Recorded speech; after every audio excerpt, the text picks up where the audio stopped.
Live from the Aviva Trattoria studio, it's the Grace Curley Show.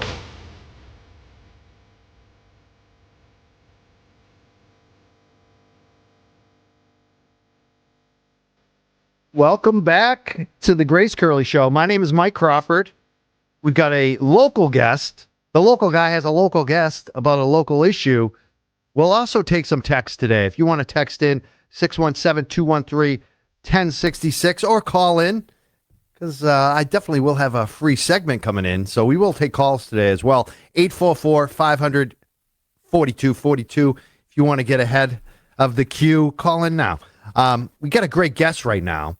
Michael, we got another Michael and Mike here.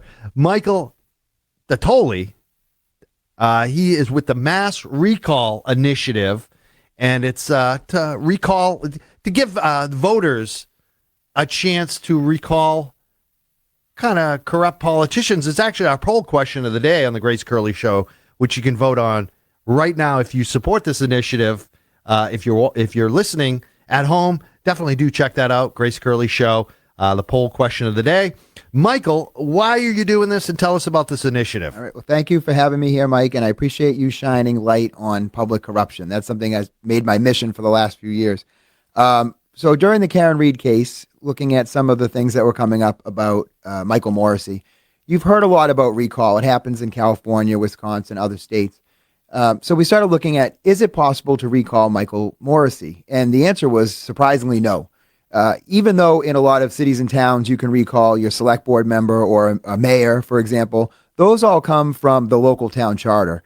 Massachusetts does not have a mechanism in place. So what it takes is a constitutional amendment, and that's done through the ballot initiative process. So 2 years ago, we did try. We wrote the language of what we wanted to do. To specifically look at recalling district attorneys. Unfortunately, you can't just write an initiative petition for one office. You have to do statewide, countywide, and district-wide. So that's why we're doing what we're doing today. And how has the response been? You're gathering signatures right now. This is signature gathering season for ballot questions in Massachusetts. What's the voter response? What are people saying when you ask them to sign this petition? The response has been mostly positive. I think when you ask somebody, would you like to be able to recall and remove corrupt politicians? The answer is almost always yes. People do have questions like, about the details. Certainly people don't want to see this being a tool that's overused. I think the myth is that in other states that have recall, people seem to think that this is something that's abused. It's typically not. There's been some big ones that people are familiar with. Arnold Schwarzenegger in California got elected by a recall. But for the most part, people are surprised that Massachusetts doesn't even have this. And it's something that comes up quite a bit. I don't know if Boston has a recall, but look at all of the politicians that recently have been indicted on the city council. And it's always a question, will they resign? What can be done? This is an option, right? Let's say that the city of Boston doesn't have a recall. I don't know if they do. Would it also affect their elections? Could a city councilor be recalled there as well, or is it just state offices? It's just state or county or district. So, for example, right now in Massachusetts, unfortunately, there are two sheriffs who have recently been in the news. One was for extortion of a cannabis. Sheriff Tompkins. Yes, that's Suffolk County. And the other is in Norfolk County. Big surprise there. He got some kickbacks or something, right? Yeah. What was he doing? So there was something with campaign finance. That's right. And unfortunately, there's also a state rep in Barnstable, District 1, Flanagan, in April, caught 4 or 5 charges for wire fraud and some campaign finance things. And even the governor, Maura Healey, has asked this state rep to resign. That was back in April. And they have not. So unfortunately, this is coming up a little bit more frequently recently. I certainly wasn't intending to look at, 3 or 4 different offices right now currently, but it just so happens to be that's the case. And I think that's pretty typical too in Massachusetts, unfortunately. I mean, Howie and I, every time I talk to Howie, we talk about different scandals of the past and just going back decades. I look at my Congress reps. We talked about Nicky Pockets, Nick Maroulis, I mean, it just over and over and over again. So many indictments. There's also sometimes like state reps that don't show up. They get elected and all of a sudden they decide not to work. And here we are as taxpayers paying them for a job that they don't actually have to show up for because nobody can fire them except for voters. And this is a great tool, the recall, if they're not actually doing their job. So I hope people support it. How can people help you out on this? So the biggest thing would be send me an email, massachusettsrecall@gmail.com. We do have a Twitter page. We have a Facebook page. You can find us there. We need bodies. We need people to go out and help collect signatures. Usually it's just donating an hour of your time on a weekend. We're certainly coming to the realization that a lot of these ballot initiatives do raise money to collect signatures, and that's something we're always welcoming. If people are willing to throw $25 our way, that would probably get us about 5 signatures, believe it or not. It's a lot of money to get signatures. It sure is. It adds up to, because it's, what is it, like 500,000 signatures or something like that that need to be collected? You need 75,000 certified across the state, which means you basically need to collect about 120,000. It's a lot of signatures. And that's the first round. There's another round after that, too, so there's more. If the legislation takes no action on this, then we'd have to collect another round of, I think it's about 15,000 signatures. Okay, so hopefully people do step up on this and vote on the poll today on the Grace Curley Show as well. We've got a poll up there about this. Specifically, Michael, Norfolk County, yes, because you mentioned their sheriff has some issues. We obviously know Michael Morrissey has very low voter approval, single digits right now. What have you talked to people in Norfolk County? I'm assuming they're the ones that are most likely to sign this onto this initiative right now. Do you have a lot of volunteers from there? Yep, and there is definitely a big base in the Canton area, in the Norfolk County area. And I think people have been watching, with Sandra Birchmore. There's been other cases, Justin Root, and now we're talking about, another case with Karen Read. And people are a little nervous. I think people who live in Norfolk County are a little bit scared that they're going to be the next victim of corruption. I hear that a lot. I mean, that is just, if you're a citizen in the town of Canton, Massachusetts, especially if you've been someone who's been vocal, like some of my friends down there, like a Rita Lombardi. People are nervous in that town, and it's very understandable why. It's like two-tiered justice system. They are looking for a new police chief. They did have a forum a couple nights ago on that. What do you think is going on in Canton? You're watching that. Are things heading in the right direction in the town of Canton? I think they are. I think the residents are finally taking back their town. I really do. And it takes citizens getting involved. The only way to deal with public corruption is to make it public and to point it out and shine a light on it. And that's what I think the residents are doing a good job about. Not being able to hold politicians accountable, politicians who are doing favors for each other, that's festered for a long time in Norfolk County. And the residents and the citizens and the voters are finally paying attention. It's unfortunate it took this long, but now they're definitely awake.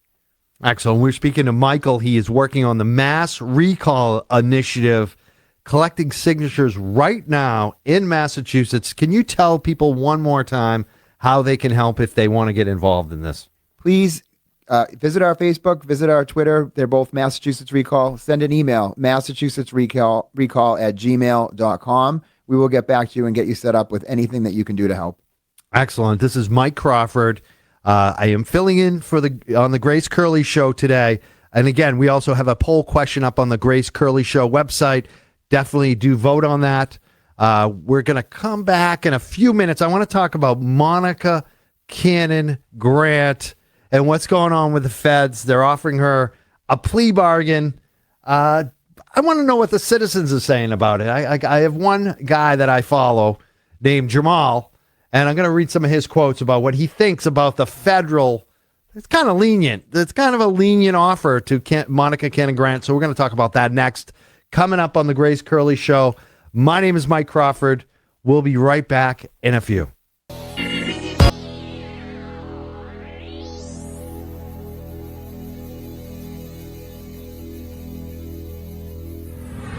This is the Grace Curley Show.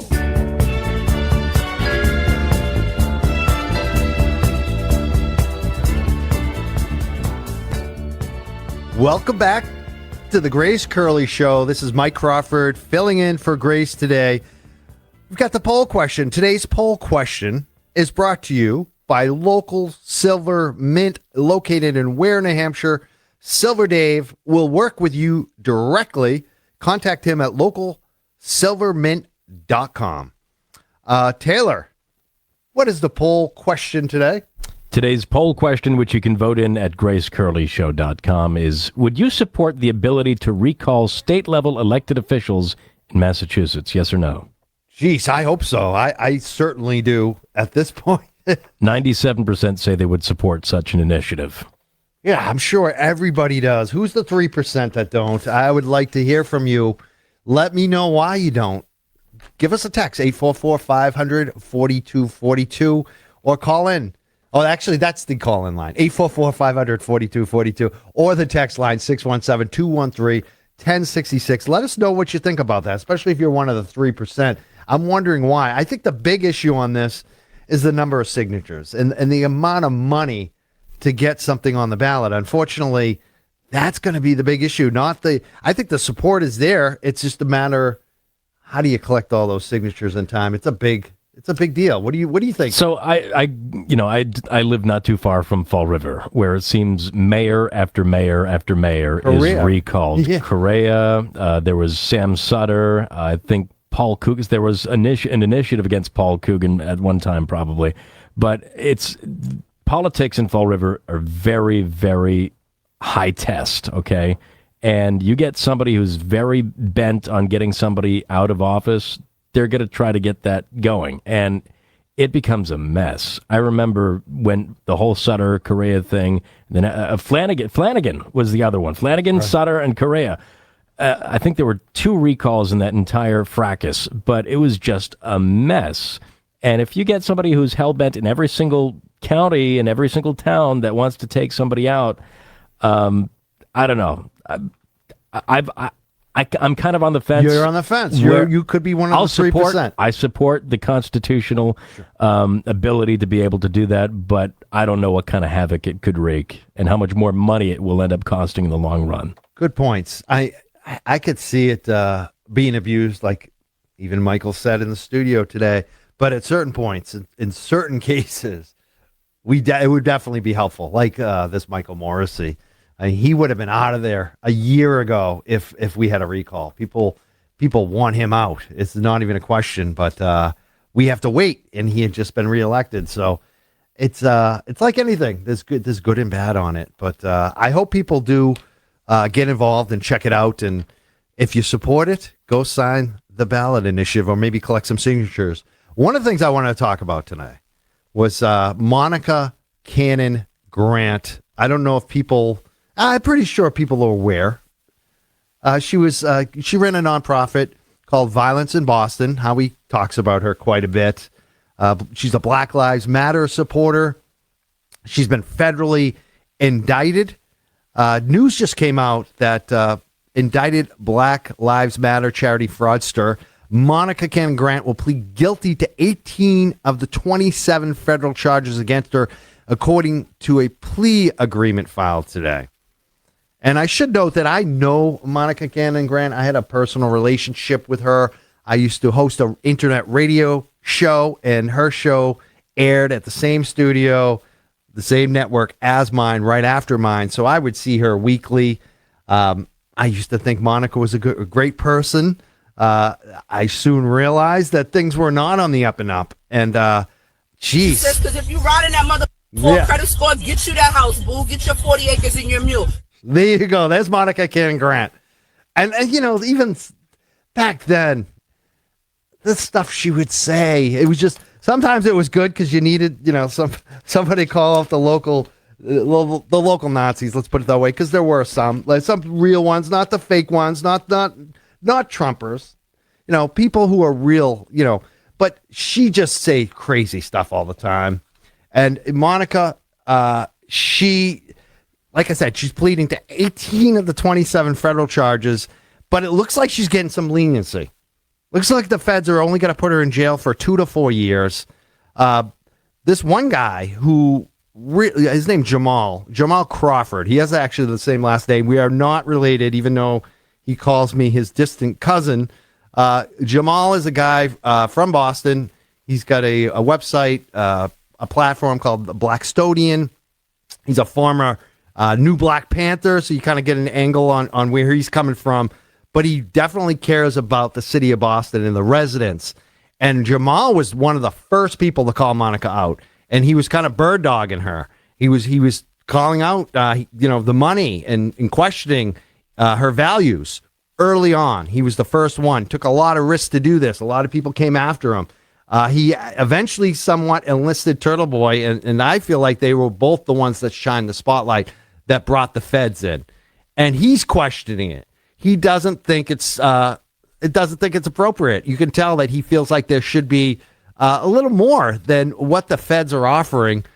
I feel the same way. I mean, there's a lot of fraud here. I don't think she should be in jail for 40 years, but 2 years for what she did. I would love to hear some phone calls. If anyone wants to weigh in on this, 844-500-4242. What do you think about Monica Cannon Grant pleading guilty after the last couple of years where she's claimed that they framed her, that this is what they do to black women, all this other stuff?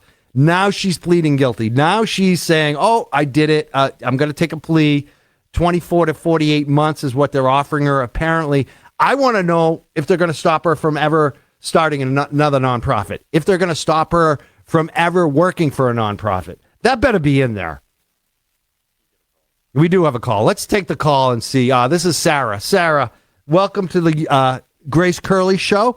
What do you think about Monica Cannon Grant? And it sounds like you might want to talk about the recall, too. Yeah. Hey, Mike. First of all, great job again, and congratulations.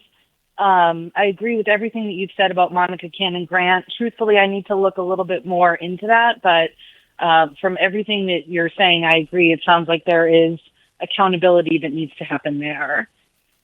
Yeah, absolutely. And I just wonder why the feds are going so easy on her. It seemed like they were going to throw the book at her. I was even wrong. I overstated it.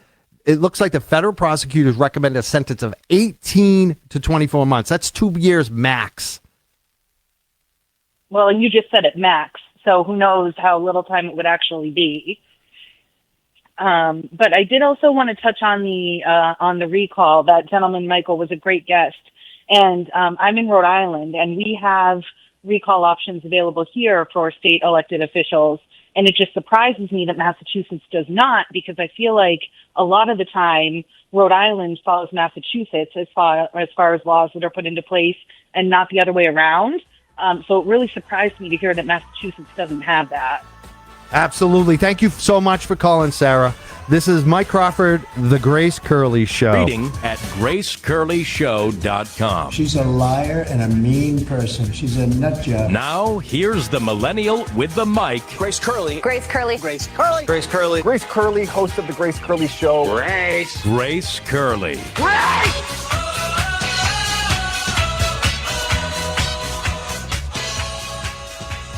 Welcome back to the Grace Curley Show. It is Mike Crawford. Happy Friday, everybody. Second hour here. We've got some more great guests.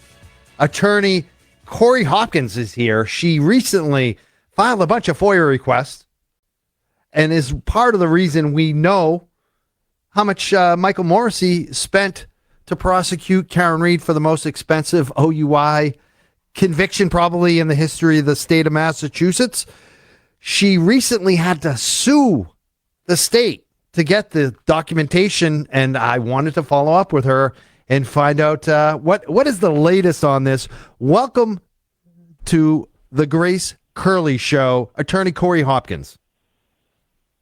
Thanks, Mike. I'm happy to be here. Great to have you. Tell us about why you decided to file FOIA requests.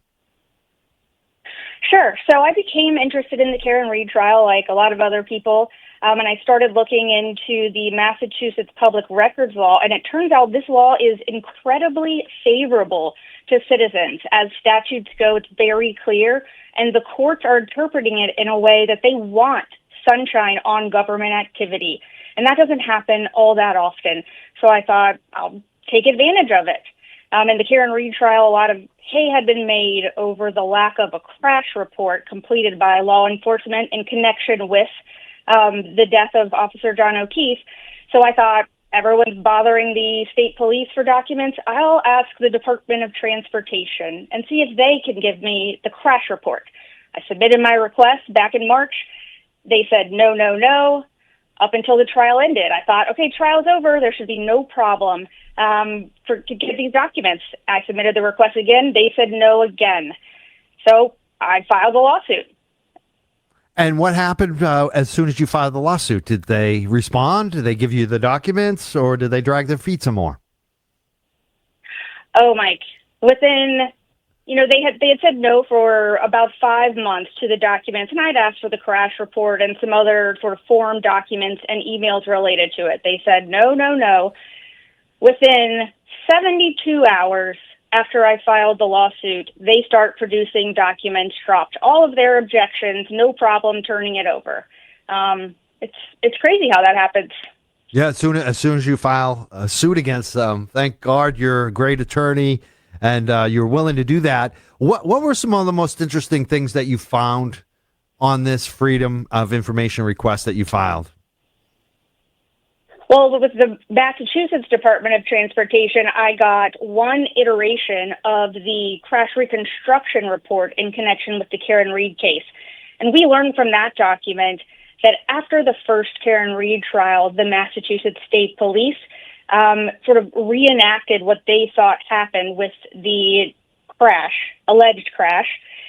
And it turns out that the Commonwealth then paid a crash reconstructionist almost $600,000 to recreate that sort of their iteration of the crash. That I thought was fascinating, that the Massachusetts State Police had already sort of done this run through, and then the Norfolk County chose to pay someone to do it with a PhD on top. It's wild. Yeah, and since then, I mean, you've looked at quite a bit. Actually, tell people before we get into the latest on Karen Read, how can people follow you? Because you are quite popular, I know, on X and Twitter. I follow you. How can people follow you if they want more information on what you're doing over there? My Twitter handle is Marbury_V_mad, sort of a nod to a very important Supreme Court case. And I'm an attorney with Parker Poe, so you can certainly email me anytime. Excellent.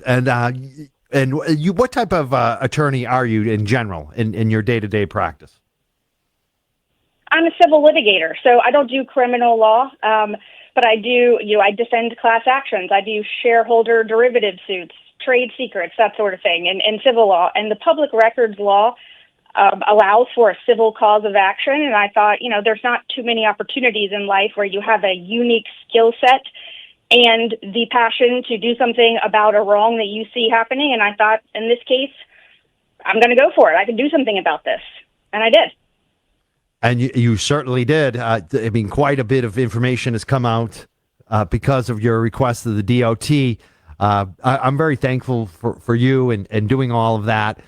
There's also some new news about Karen Read in terms of the special prosecutor in the Turtle Boy case wants to search Karen Read's phones. It looks like they're trying to re-indict her again.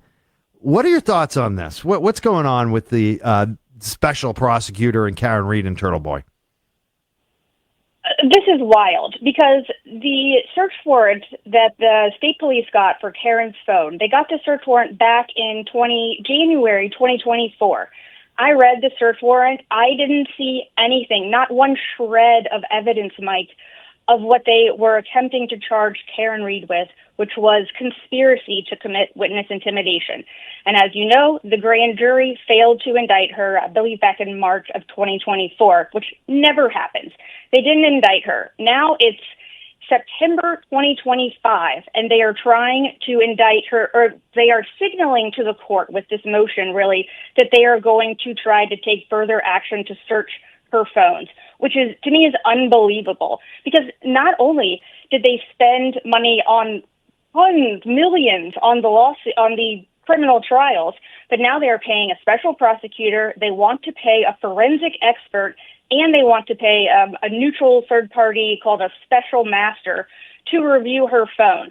It's unbelievable the resources they are turning towards going after Karen Read without a stitch of evidence to support it. Wow. We've got just a little bit of time here, Corri, left, maybe 30 seconds or so. Any final thoughts or anything you want to share extra on this today? Yeah, Michael, one other detail is I filed a similar lawsuit against the Massachusetts State Police last week to get other documents under the public records law. I have a hearing next week on it, but wouldn't you know it? About an hour ago, after ignoring my request for months, about an hour ago, Massachusetts State Police started responding to my public records request. They received my lawsuit on Monday, and here we are. So the pattern is starting to stack up. Wow. So the Mass State Police ignore you, then they find out you're a lawyer and you're suing them, and then they respond. What is that about? Like, what are you requesting from them, if you don't mind me asking?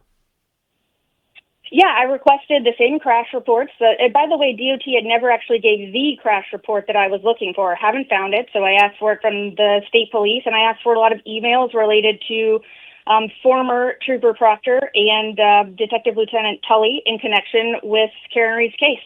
Wow. I hope you keep us all updated. And again, people can follow you on Twitter and X. I'm sure you're going to be dropping all that information when you receive it from the Mass State Police as well on Twitter and X.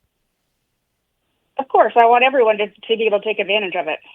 Excellent. I want to thank you so much for everything you're doing, Attorney Corri Hopkins. Again, follow you on X and Twitter. Can you say your Twitter and X handle again for everyone? It's Marbury_V_mad, like the Marbury v. Madison court case. Madbury versus, say that again. I screwed it up. Marbury v. Mad. Marbury v. Mad. Thank you. Thank you so much, Corri Hopkins, Attorney Corri Hopkins. Thank you so much for joining us and bringing us all this great information. Again, my name is Mike Crawford. I am filling in on the Grace Curley Show today. We'll be right back. This is the Grace Curley Show.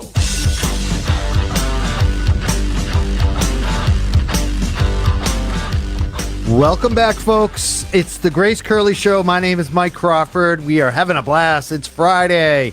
I love Fridays. Don't you? And we're almost, we're at the second half of the show. I got another great guest for you.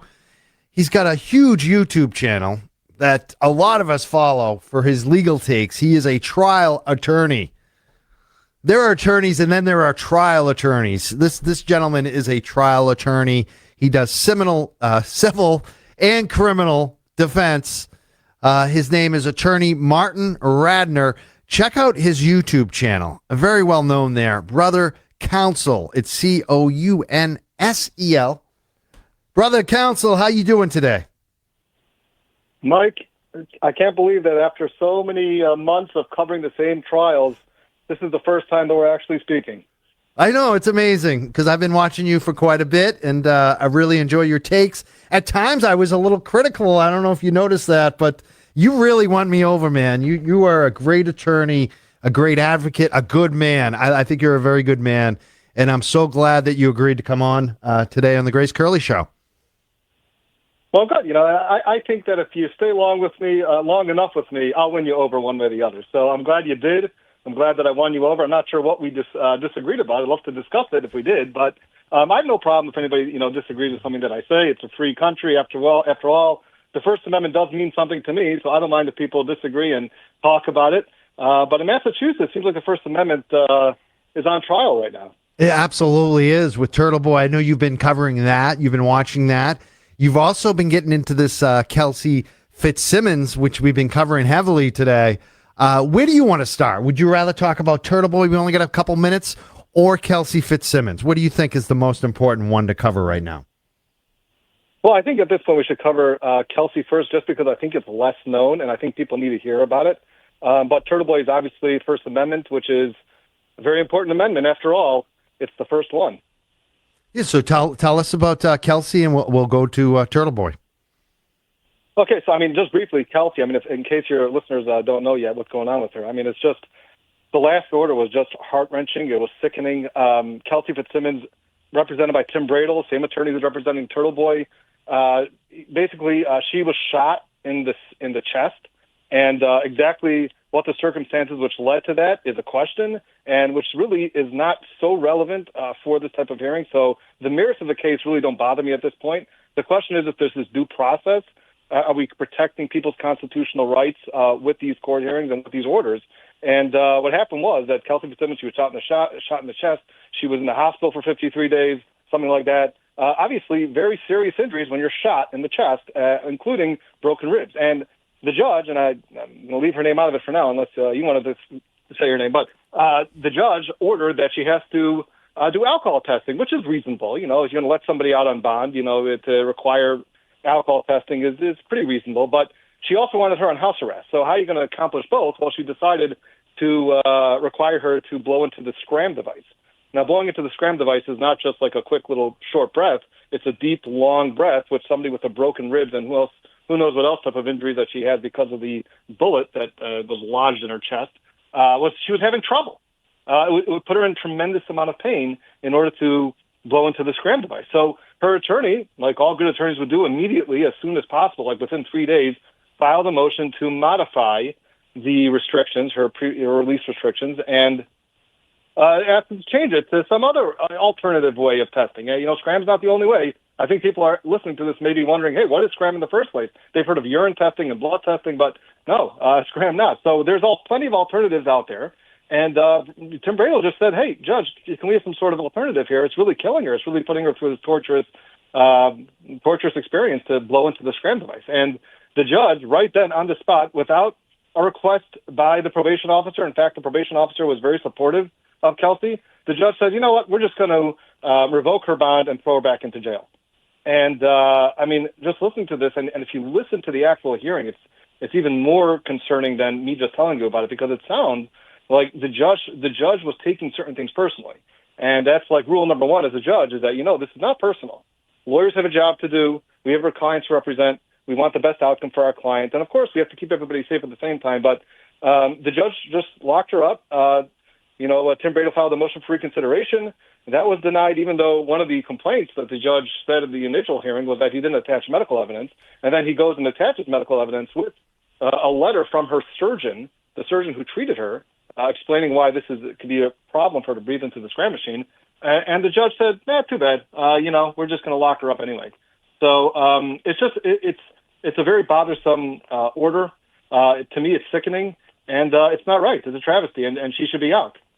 Well, hopefully the judge will get over her emotions and reconsider, because you're absolutely right. She got very upset, and I couldn't figure out why. None of us could. People are starting to wonder if the fix is in. Is this another Karen Read case? It's certainly suspicious. Turtle Boy, we mentioned him. We've got a few more minutes here. What do you think? Because he just filed this huge motion to dismiss. Mark Betterow wrote the long motion to dismiss. A lot of it's redacted. I'm sure you've looked it over. What do you think? What's your latest on Turtle Boy? What do you want to tell the audience today about Turtle Boy? Okay, so first of all, we did like about an hour stream on this yesterday. I went through a good portion of it, but it's a very voluminous motion, a lot of points. I mean, there is so much to unpack. I'm actually doing another show today at 2:30, but nobody who's listening to you should stop your show to listen to my show. But after they're done with your show, they should listen to my show. But we're going to continue going through it at 2:30, but there is so much to unpack in that motion. Let's just talk grand jury for now. Okay, the grand jury proceedings, which is sacred. I mean, this is how they're going to bring an indictment, take someone's liberty away, right? Charge them with offenses and maybe have these charges stick to this person. The way that the grand jury proceedings were started off was talking about a full day of evidence about a charge that Mello decided, you know what, at the end of the grand jury, we're not even going to ask you to indict him on that. So what was the purpose of talking? And we're talking about the wiretapping or recording the conversation that he had with Scanlon. I don't know if you're familiar with this, but the point is that if you're going to bring that charge, you should have your ducks in a row, which is we're seeing little problems that Mello doesn't have his ducks in a row. But you should know this going to the grand jury. What are we going to try to get to stick on this person? And if you're not, if you have second thoughts on it, well, then you have to tell the grand jury to disregard everything that we presented regarding that charge. And they didn't. So all the jury gets to hear the first day is how terrible he is. Also, something that he read to the grand jury, the prosecutor Mello, is that he read about he asked Tully to read it, but he read about the punishment. That's a big no-no. That's straight out. You're not allowed to tell the grand jury what the sentence is, what the punishment is, what the penalty is. That should not be at all brought to the attention of the grand jury. And Tully read, and that, again, that's talking about the charge that was not the witness intimidation charges. Wow. So there's that. That's how they started off the grand jury proceedings. Then they renamed, I'm sure many people have heard about this, they renamed his YouTube shows. So instead of calling him what he called them, which is much more innocent, they renamed them. And according to this motion, Tully is taking responsibility, not Kay Peter. So Tully's claiming that, that he was the one that renamed them. But this wasn't just an innocent mistake. There's 29 of these clips that were presented to the grand jury, which he renamed, making it look a whole lot worse. Thank you so much. That is Brother Counsel. Thank you so much for being here, attorney Martin Radner. Coming up, Woke or Joke. My name is Mike Crawford. This is the Grace Curley Show. Live from the Aviva Trattoria studio, it's the Grace Curley Show.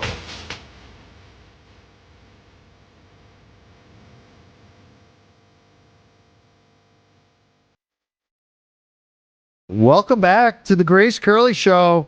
Happy Friday. We're having fun here. This is the end. It's Woke or Joke. It's the fun segment that Taylor gets to run here.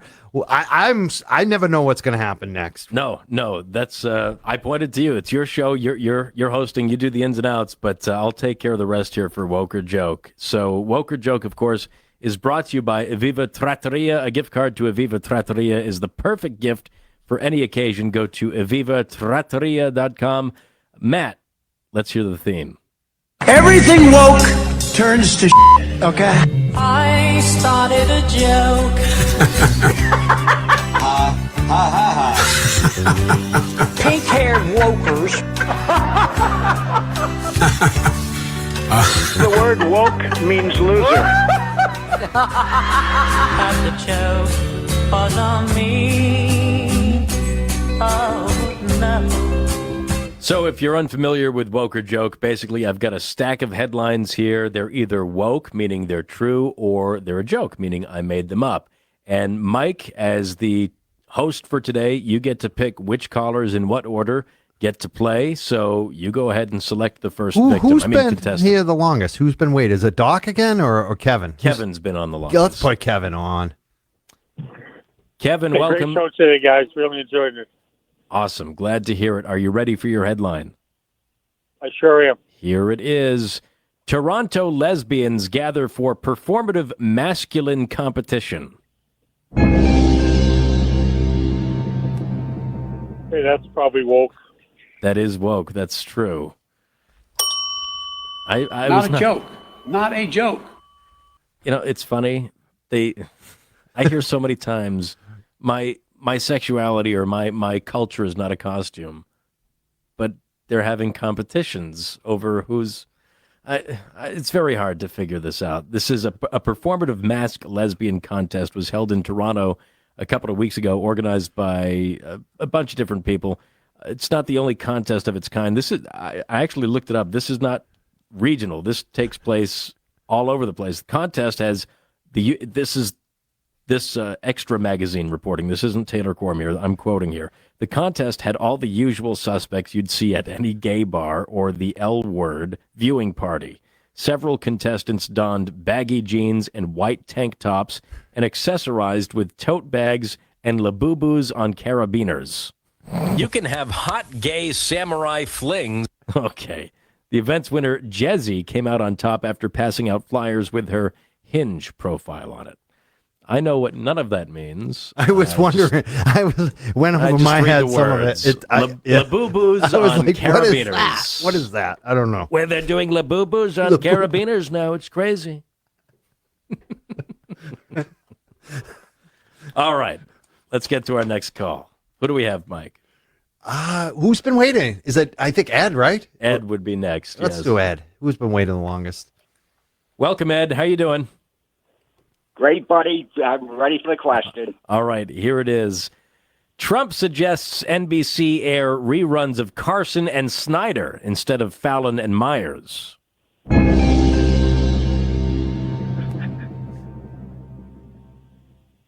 Woke. I'm sorry, Ed. That's a joke. For now. By the way, that was a joke. That's not true. We all know how Donald Trump misses Johnny Carson. Do you remember when Tom Snyder was on right after Johnny Carson? I don't. I remember Johnny, but the only way I got Tom was like on YouTube. You know what I mean? Right. Watching the replays, but I don't really remember Tom Snyder on television. Yeah, I think nobody really did. It's pretty forgettable. It was late too, right? It was late. I mean, it was after the Tonight Show, so that would have been, what, 12:30 in the morning. So it was tomorrow with Tom Snyder. But yeah, not true. I wouldn't mind that. I mean, pretty good. Some of the episodes I watched, I liked them. Why they don't do it? I mean, some channels like MeTV, once in a while they'll have a Johnny Carson retrospective or a replay on. Sure. But why doesn't NBC replay the best of Carson? It'd be so much cheaper too, right? I think Carson Enterprises owns all of those clips, so licensing that would get pretty expensive when NBC doesn't own outright all of that material. But hopefully they can work something out. I wouldn't mind like an AI Johnny Carson talking about today's events in Johnny Carson fashion. That would be There's amazing. $1 million idea, There you NBC. go. There you go. Get with the future. That would be great. People would watch it too. Johnny You was see great. you see Donald Trump today? Wow. How do you do that, man? You did Trump and now you're doing Johnny. You got some skills. Oh, Have you been thanks. practicing your whole life to imitate people? Pretty much. Just an ear for that. It's good. Yeah. I wish I had that. Late nights looking in the mirror, questioning many things. But all right, enough about me. Let's move on to our next caller here. Doc, right? Doc, yes. You're next on Woke or Joke. Are you ready for your headline, Doc? Yes, I am. All right, Doc, here it is. Kamala Harris says Pete Buttigieg would have been an ideal running mate if she was a straight white man.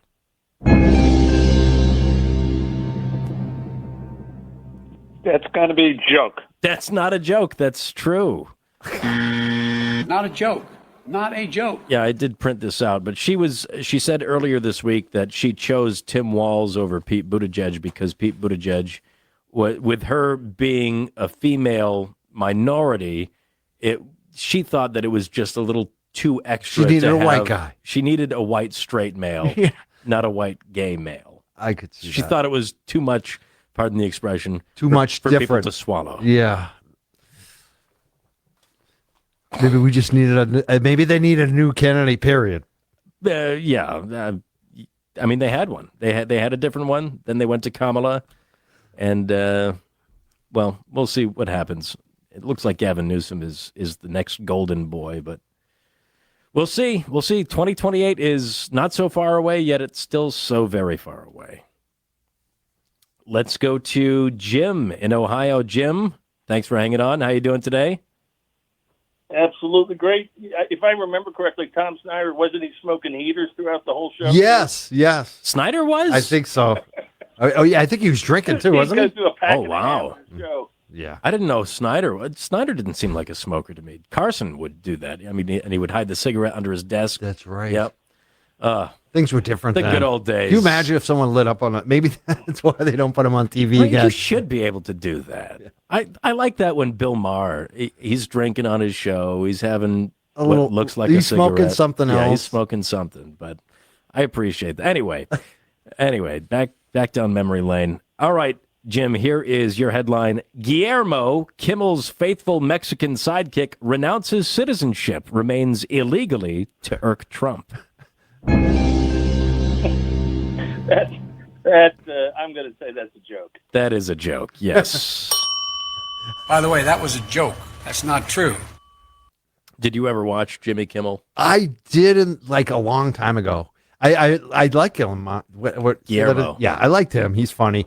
But my big thing is, I'm a rock guy, music guy. Mhm. Dickie Barrett from the Boss Stones used to be the announcer on, no kidding. on the show. So I used to watch for Dickie, because we know Dickie. But Dickie left the show. He gave up everything, his band, Jimmy Kimmel, a couple of years ago. So I think it was about COVID, actually. So, I haven't watched Jimmy in a long time. I don't watch any TV, really, especially like Right, those- who does? Yeah. Who does? I don't stay up that late to watch. If I'm staying up that late, it's not to watch Jimmy Kimmel. It's not to watch Jimmy Fallon. It's not to watch Seth Meyers or any of these other guys, Colbert. It's not interesting to me anymore. It just seems all so scripted. And were you a fan of late night way back when? Well, back when it was Letterman, when you were in college and high school, maybe. But yeah, I think it's been a lot of years since then. And I think there's so many other options: streaming, YouTube. People have video games. I'm just always looking at the phone or scheduling something to watch with my girlfriend. Mm-hmm. Maybe something on Netflix. A series. Yeah. I've got a couple of other headlines here. Do you want to take a crack at them, Mike? Sure. All right. Let's go to... All right, here's one headline. Francis Macron to offer scientific evidence to prove his wife is a woman. Woke or joke, Mike? I'm going to say woke, and I think I might have seen something about that, but I thought it was her that was saying it. So that is woke. This is true. Yes. By the way, that was a joke. That's not true. So this is not a joke. What's her? Candace Owens has been claiming that Brigitte Macron is a biological male, and they have like some sort of evidence, fabled history. There's like no young photos of Brigitte, but there's photos of a man who resembles Brigitte, and this man can't be found anywhere. It's this whole thing. I listened to some of the backstory. I think she talked about it with Tucker Carlson. But the Macron's lawyer, Tom Clare, one of the founders of the firm Clare Locke, told the BBC's Fame Under Fire podcast that Mrs. Macron had found the claims incredibly upsetting and they were a distraction, and went on to say that they are going to be providing expert testimony that will be scientific in nature, proving that Brigitte Macron is female. Again, headlines you never thought that you would be reading. I guess that's important to them. You're a woman? Prove it. in court. In court. I mean, it's strange, though, because the Macrons are suing Candace Owens, which to me is a bit weird in itself. And this was something that was said on the Tucker Carlson Candace Owens podcast, where they were saying, if somebody is saying, Mike Crawford's actually a woman, and I've got a picture of there's no young pictures of Mike Crawford anywhere, but I've got a picture of this girl Gladys who bears a striking resemblance to a male Mike Crawford. Would you, knowing I would who you just are, show pictures of me wrestling in high school or something. I don't know. with you knowing who you are, care. would you sue that person? No, I don't sue. And then I am subject not- yourself to Yeah. proving in court No. with scientific evidence that you are a biological male. No. Okay, that's common sense. So why are the Macrons suing Candace Owens and now have to prove in court that Brigitte Macron, the wife of one of the most powerful people in the world, supposedly you're supposed to say that, but it's France, so really, come on. Why would they do that? Subject themselves to that? they are politicians on that level are a different breed. So who knows what's going through their heads? But geez, I know, right? No. Anyway. Why waste your time? That's woke or joke. We do have a live read here for Omaha Steaks. Have you tried Omaha Steaks? No, I need to, though. You need to. I love steaks. We'll check the freezer here for any leftover. The thing is, though, with Omaha Steaks, there are no leftovers. If a box comes into the office, we are like vultures at a carcass, okay? Because it all goes very quickly. We take it all home, and we grill it up on the. It's the perfect season. Fall is upon us next week. You get that crispness in the air. Come afternoon, evening time. It's just, throw on a flannel. Grab a hard cider or something if you're that kind of a guy. I like IPAs. If anybody's listening and they want to, I can't ask for it. That's illegal. But I enjoy an IPA when I grill. And Omaha Steaks is providing the greatest in steaks, smash burgers, chicken wings, hot dogs, and even sides. And you can get 50% off site-wide at omahasteaks.com. Plus, our listeners get an extra $35 off with promo code GRACE at checkout. Omaha Steaks offers heartland quality food delivered right to your door. Every steak is perfectly aged to maximize tenderness and hand-cut by master butchers in America's heartland. Grass-fed, grain-finished beef has more marbling for exceptional flavor, and that's what you get with Omaha Steaks. It's the choice of steakhouses and professional chefs around the world. They also carry mouth-watering burgers, as I mentioned, chicken, pork, seafood, and delectable desserts. It's more than steak. It just runs the gamut. It's fantastic, and everything is quality. Get fired up for fall grilling with Omaha Steaks. Visit omahasteaks.com for 50% off site-wide during their Red Hot sale event, and for an extra $35 off, use promo code GRACE at checkout. That's 50% off at omahasteaks.com and an extra $35 off with promo code GRACE at checkout. See site for details. Mike, you want to take us out? Sounds good. I'm down to try the Omaha Steaks. You sold me. I'm in. All right, we'll get some for you. Thank you for having me here at the Grace Curley Show. Howie's coming up next, right? Well, we've got the crossover, so we've got one more segment, and that'll be with Howie sitting where I am right now. That's right. We'll be back in a few minutes with the crossover. Follow Grace on X at @G_Curly. This hour of the Grace Curley Show is brought to you in part by Moby Dick's in Wellfleet. For 40 years and counting, they continue to provide the freshest oysters, fried fish, and lobster salad. Online at mobys.com.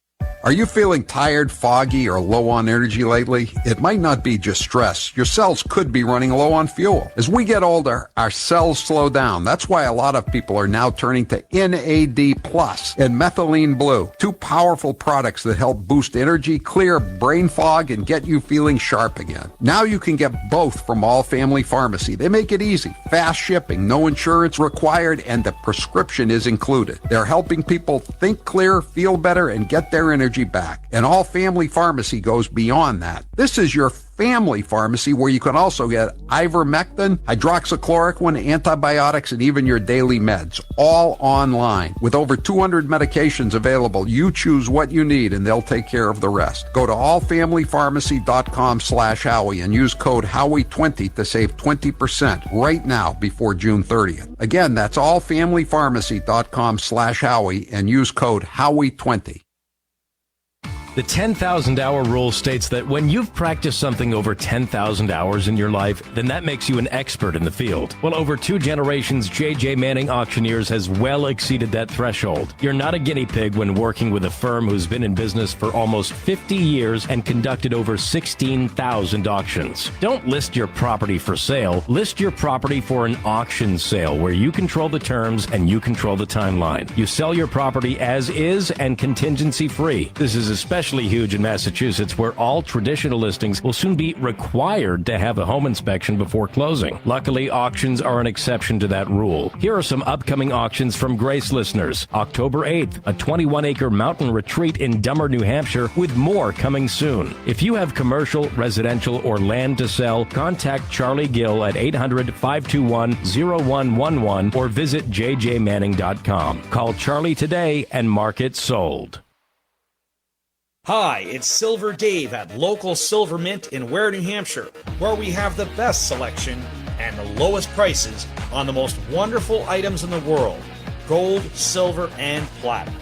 This year, gold has already gone up 30%, silver 25%, and platinum 50%, and it's just getting started. If you haven't already been stacking precious metals, it's time to get going, and we can help. If you are new, don't worry. Our knowledgeable sales staff will help you select the best items to accomplish your goals. If you are already an experienced stacker, then you will love our selection and prices. Additionally, try our very own silver bits, perfect for barter, and just 49 cents over spot, made in New Hampshire, USA. Thanks for listening, and see you soon at Local Silver Mint in Ware, New Hampshire. Stack it up.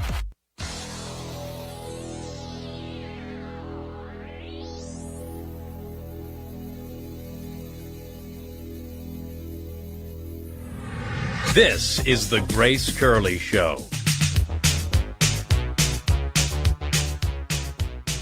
Welcome back to the Grace Curley Show. The poll question. Today's poll question is brought to you by local Silver Mint located in Ware, New Hampshire. Silver Dave will work with you directly. Contact him at localsilvermint.com. What is the poll question today, Taylor? Would you support the ability to recall state-level elected officials in Massachusetts? Yes or no? I think we know the results on that one. What are the results? 97% say yes, they would like recalls. Really hasn't changed. It's, I think the 3%, we kind of discussed what we think that's about. Right. Yeah. Always going to be naysayers out there. Definitely. I want to thank everyone for listening, watching. I know some of you on the Rumble and the Facebook, and as well as voting on the poll question today. The crossover is brought to you by Tux Trucks GMC at Tux Trucks GMC in Hudson, Mass. Enjoying a buying experience that is easy, personalized, and moves at your own pace. Truck buying the way you want it to be. Tux Truck GMC is also a Fisher Plow distributor. Stop in at Tux Trucks GMC, online at tuxtrucksgmc.com. And now Howie Carr is here. Welcome, Howie. Hi there, Mike. Thanks for having me. We're matching today. We both got the mass corruption shirts. I know. I switched over to a red one today just for a change of pace. And we got the new book here. I already said I don't know if you know, but I call her the mother-in-law because we got a new baby in the family, and she's a big follower of yours. Oh, good. Her name's Karen, and I'm saying this is the book I'm buying for Karen. And gonna have you sign it for Christmas, the Christmas gift. Excellent. Good, Karen, you're gonna love it. Yeah, I'm sure she's listening right now. So what's going on the Howie Carr show today? I think we'll be doing a lot more about the Jimmy Kimmel situation, and I don't think he's coming back. It looks. I talked to some people. It looks hopeful that he's gone. Is it him or them that it's not coming back? Because it seems like they might want him back, and he doesn't want to come back. I think that story that was in the New York Post saying, or I think quoting Hollywood sources, I don't think that was terribly accurate. That they might be able to work something out. But Sinclair is saying no that deal. He has to. No, they're saying he has to issue this groveling apology and give him give the foundation money and all this kind of stuff. And I think he thinks it's going to damage his future, such as his future is. If you've seen his ratings, they're just like it's just like downhill ski slope. And it's not totally his fault. I mean, he is a jerk, but I mean, the nature media's changed. Yeah. He's probably going back to basic cable. I bet he'd probably go back to a man show or something like that. Right. His top numbers were in like 2013, which was before the cord cutting started in earnest, and now he's all done. Yeah, definitely. I just wonder what they will replace it with. Taylor had some good suggestions. Maybe some reruns from the past. Maybe they could just put YouTube on there and just give people little. Little devices, or you could buy a device and just get your YouTube fixes right off the broadcast. That's what most of us stations. are watching anyway. That's what I mean. Yeah. Howie Carr coming up. I want to thank everyone. Mike Crawford checking out for the Grace Curley Show. Stick around. Howie Carr Show coming up.